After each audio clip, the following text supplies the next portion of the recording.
Lietuvos mokslo akademija tampa pagrindinė valstybės institucija, koordinuojančia mokslo populiarinimo veiklą.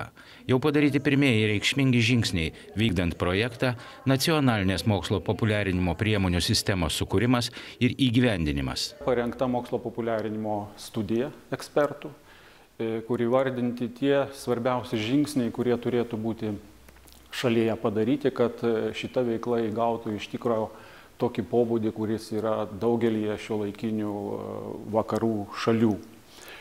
Numatyta įsteigti mokslo populiarinimo centrą, numatyta skatinti šalies mokslo populiarintojus, skelbti mokslo populiarinimo renginių konkursus. Antras svarbus žingsnis yra numatyta Lietuvoje išleisti 12 mokslo ir technologijų populiarinimo knygų.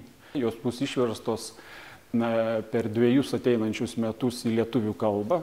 Kiekviena knyga bus išleista 1000 egzempliorių tiražu, jos bus dalinamos, o dalis informacijos apie tas knygas taip pat bus paskleista ir elektroninėje erdvėje.